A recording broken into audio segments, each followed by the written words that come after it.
Hey YouTubers, I wanted to introduce you to 3 tools that you probably need but you never knew it. First one is a pry bar. This is about a 5-foot pry bar. I actually got it at a yard sale.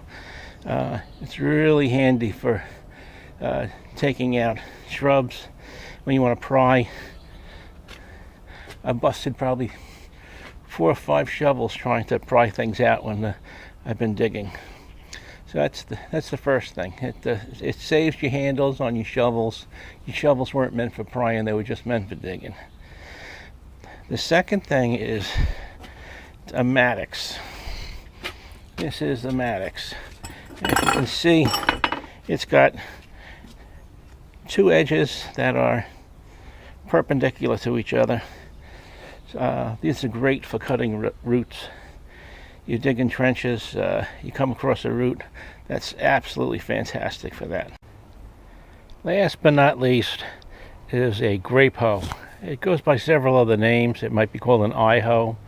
If you're looking to purchase something like that, you want to get something with a wider blade. First time I ever saw this being used was by some Portuguese workers, and they were digging the footing for concrete work. And they made very quick work with it. Probably, I would say, about 5 or 6 times faster than you could do it with a shovel. And I'll demonstrate that in just a while. Notice it has a curved handle. It doesn't come with the handle. You have to buy the handle separately. And I would buy it at the same time that you buy the hoe. You can't always get the proper handle for locally. So I know you can get it online at Amazon. That's where I bought this. When I first got it,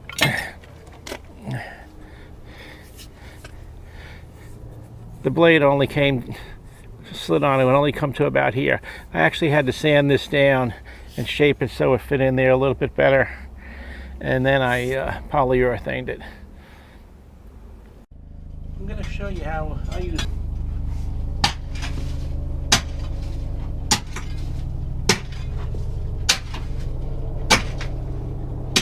great for doing trenches that only go down a short distance.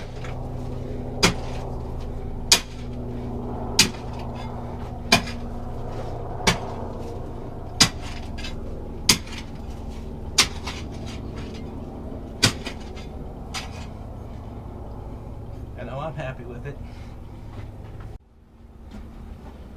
This goes by several different names.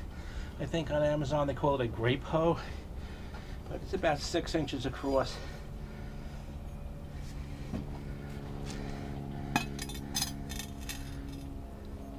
Hopefully maybe you get a SKU number off of there.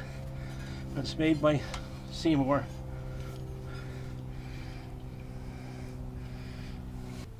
Makes very quick work. Here's another project if you're interested. I made my own tomato cages out of, I believe they call this turkey fence. Openings are about 2 inches by 4 inches. Just figure how round you want it. You can make them as narrow or as wide as you want. This tall one here is for tomato plants. I just make an opening, a few openings, so I can grab the tomatoes.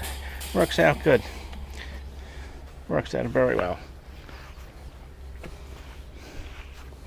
To secure this, I use 6-foot snow fence posts, the metal ones. I bang them into the ground, slip this over when the tomato plant's still small, and they are not going to blow over in the wind.